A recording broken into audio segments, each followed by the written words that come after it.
নমস্কার, কেমন আছেন সবাই? আমি নতুন একটা ভিডিও নিয়ে আবার আপনাদের সাথে হাজির হয়েছি। আজ আমরা কলেজের বান্ধবীরা মিলে চলে গেছিলাম শ্যামসুন্দরী মায়ের মন্দিরে। আমি শাড়ি পরে রেডিও হয়ে গেছি। চলে এসেছি মধ্যমগ্রাম স্টেশন। আমি এখান থেকে ট্রেন ধরে চলে গেছিলাম দমদমে। মেট্রো স্টেশনে এসে দেখি টিকিটের যাই হোক, দমদম থেকে মেট্রো ধরে আমি চলে গেলাম গিরিশ পার্ক। আমার একটু যেতে লেট হয়ে গেছিলো, তাই জন্য আমি ভিডিও ক্লিপ নিতে ভুলে গেছি। আমার বান্ধবীদের সাথে আমার দেখাও হয়ে গেছে। আমরা এখানে মানিকতলা যাওয়ার জন্যে অটোর জন্য অপেক্ষা করছিলাম। আর কি, সবাই মিলে এক জায়গায় দেখা হয়েছে, এবার হাসি আড্ডা সব শুরু হয়ে গেল।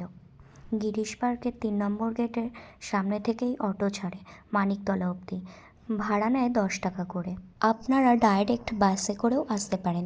আপনারা যদি বারাসাত থেকে আসেন তাহলে L238 ধরে নেবেন, আর যদি মধ্যমগ্রাম থেকে আসেন তাহলে 79D। আর আপনারা যদি সাউথ অথবা হাওড়া থেকে আসেন তাহলে তো মেট্রো আছেই, মেট্রো ধরে গিরিশ পার্ক নেমে গেলেই হবে।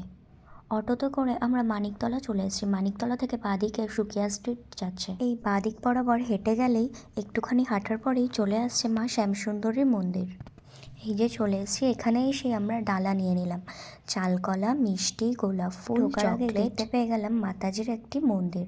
আর এই যে এই লম্বা রাস্তাটা, মূলত এখানেই সবাই লাইন দেওয়া হয় পুজো দেওয়ার জন্যে। এবার আমরাও লাইনে দাঁড়িয়ে পড়লাম পুজো দেওয়ার জন্যে।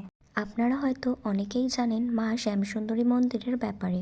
বর্তমানে সোশ্যাল মিডিয়ার দৌলতে আলোচনার কেন্দ্রবিন্দুতে রয়েছে। তার পরিচয় হয়তো অনেকেই জানেন, আবার অনেকে নাও জানতে পারেন। এই যে সেই গলি, নর্থ কলকাতার সরু গলি, এখানেই মা পূজিত হয় একটি মন্দির। এই ঘরটিতে পুজোর ডালা, ফুল, মিষ্টি আপনারা জানিয়ে যাবেন, যাবতীয় এখানেই পুজো দেওয়ার জন্য দিয়ে দিতে হয়। এখানে যারা বসে আছেন তারা আপনার নাম, গোত্র সব কিছুই লিখে নেবেন। যে ঢুকেই আমি মায়ের দর্শন পেয়ে গেছি।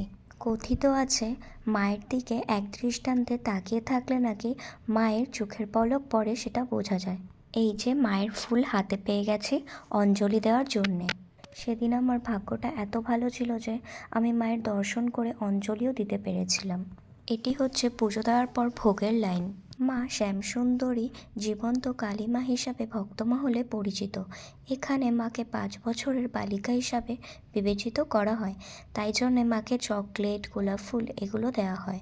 আজ এখানেই শেষ করছি। ভিডিওটা ভালো লাগলে একটা লাইক আর একটা কমেন্ট করে দেবেন। আর যদি আমার ভিডিও নিয়মিত দেখতে চান তাহলে আমার চ্যানেলটা সাবস্ক্রাইব করে নেবেন।